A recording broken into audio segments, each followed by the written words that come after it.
I mean, there's only so much we can say about the way that the early game went, right? I think we've kind of covered it. Everybody, you know, T1's mad, Brandon. we all took that class. Everybody passed. We all know what happened. Hey, when the ornaments come through as well. The fact that you basically have no front line for T1, it's not really going to matter too much because you're so far ahead. Zeus is, he's going in here, 1v2. Got a little bit too far up the lane, and there is a pick onto the side of Kwangdong Freaks. Bingo to Fate, unfortunately, do you think that if you are funneling someone, he should be the person in question? Power spikes?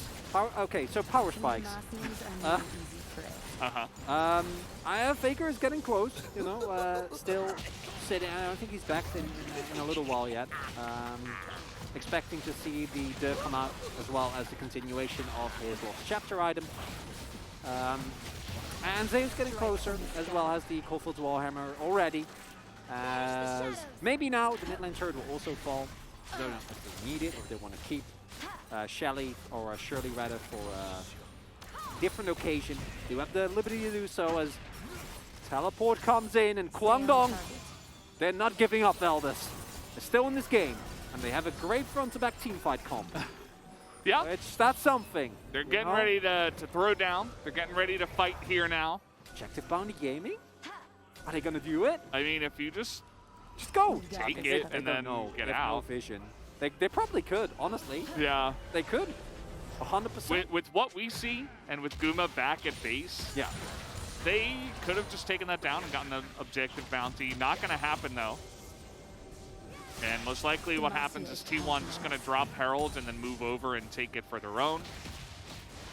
They could just sell his longsword. There was a longsword there, right? Yeah. I'm not crazy. There was. Okay, I'm just double checking.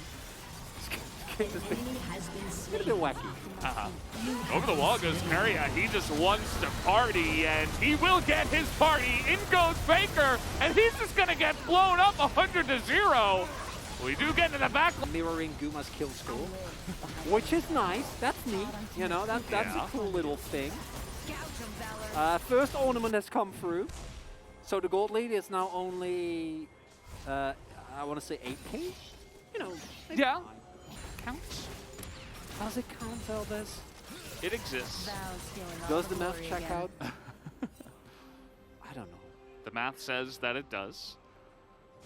But you can see here, once again, Kare is basically just like, yeah, see enemy champion, engage on enemy champion. Unfortunately, with the depth charge, Keen also condemning Hoyts to an unfortunate fate. And you see some remnants here of what this comp could have done, right? With a lot of heavy engage, a lot of tankiness, Fate looking in from the flanks, Teddy hitting with ultimates, but because of the ludicrous state of this game, we never ever, or we should never ever see any of those fights actually come to fruition, right? Because as you pointed out already, yeah, you might have 4 squishies and a Nautilus, but that doesn't actually mean anything when...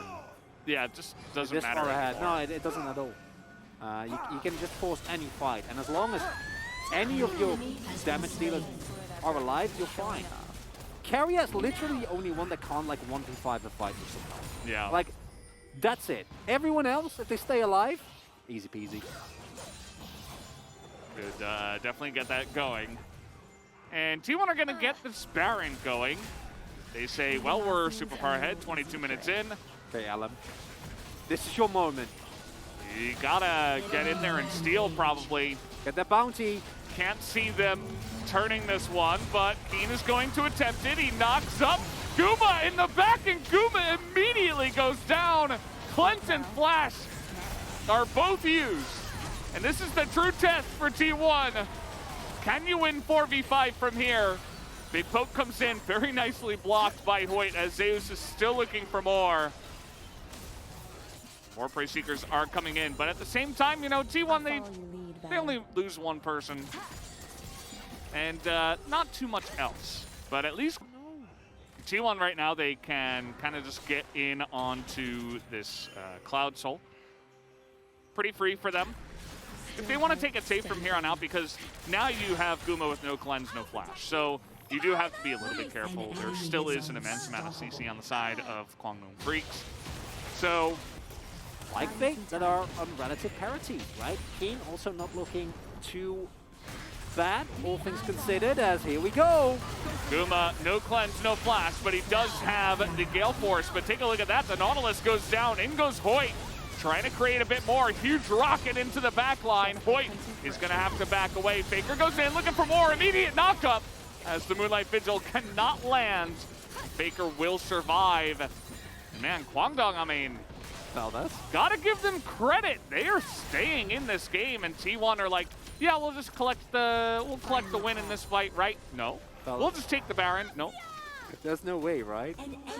That bottom lane.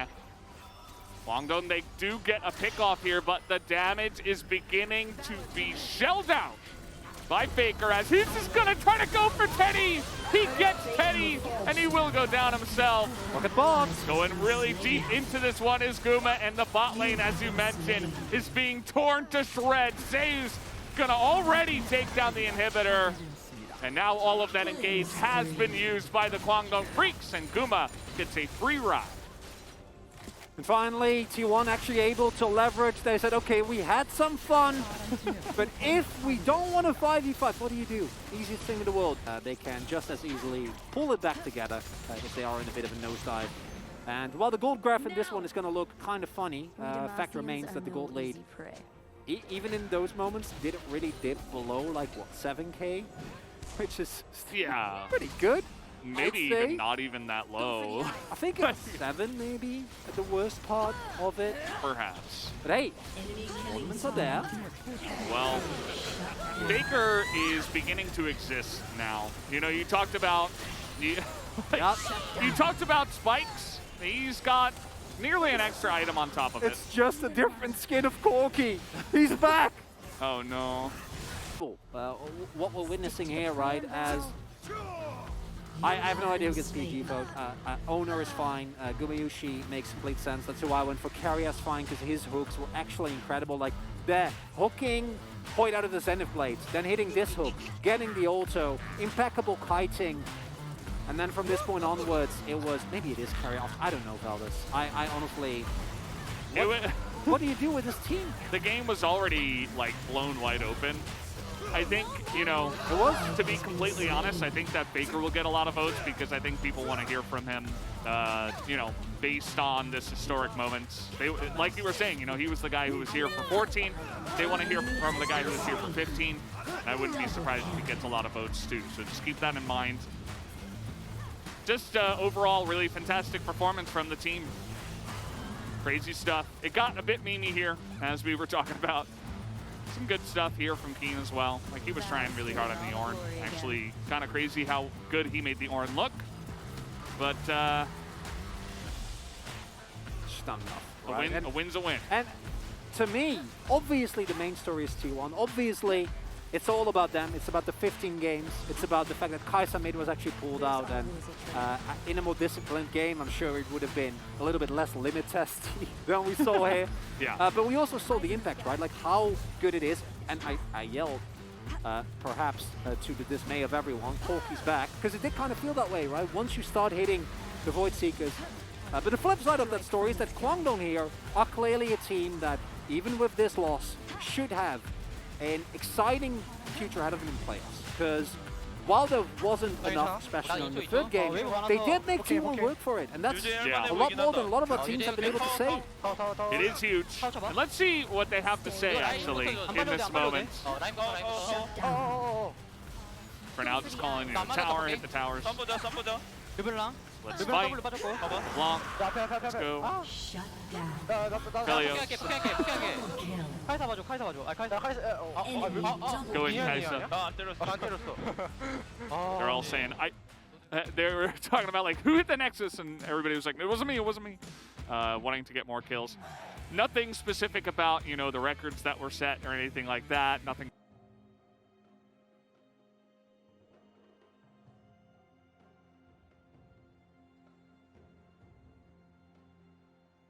Is that if Nee wins even a single game, he locks Arslan out.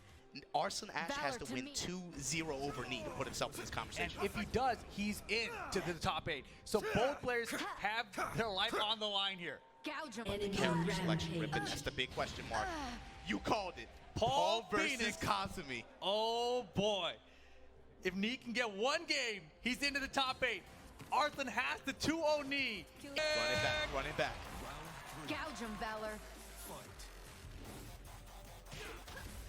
Reverse. Your team has destroyed a turret. Open palm, I didn't even notice that before. And compared to when they were playing the Devil Jin versus Kasumi matchup, versus Kasumi matchup, You have been every hit slain. felt so hard earned because of the firepower on both sides this time. It just feels like they're just melting each other's health bars this Shut time. down. Oh! The damage. That's fortunate for Nee this time. Yeah, one more clean hit will do it for him, especially with the wall as I they live behind enemy lines. low. Yeah, Ash decides to play. Oh, no magic on it. Puts the drive out there. Got the block. You have slain an enemy. Oh, caught back. He's got range now You though. have been slain. Oh, They're so scared. I'm so scared. 10 seconds on the clock. The Black was not dead. Then low. Unbelievable. Arslan Ash gets the first game. Nee, what is your Oh, response? God. If Arslan Ash wins this 2-0, he's going to get in over you. Nee, what is your answer to this entire year of competition right here, right now? Instant rematch. Instant That's the rematch. answer. It all comes down to this one game. The set doesn't even matter. It's this game right here. It's Arslan's jab pressure that's doing so much work. Throw. Get off me. I don't know you like that. Don't touch me. Backsway for no countering. Arslan's not going to hit a button. Sidestep Val's right. stealing Gets all the the launch. glory again. Easy walk on Legendary. Arena stage. Man, it's the Paul Phoenix stage too. Your team has destroyed a 45%. turret. Hammer. And Arslan knows what time it is now. Again, just trying to micro-step right. Go for the eye. Micro-step right on out of there. Circle around. Now take the wall for himself. Sweep at the Oh, wall. man. An enemy He has does been it, and slain. he didn't do anything for a punish. Took it again. Rage. Block. She still got hers. Oh, devil in a red dress. Oh my. Oh my God. That's another drive.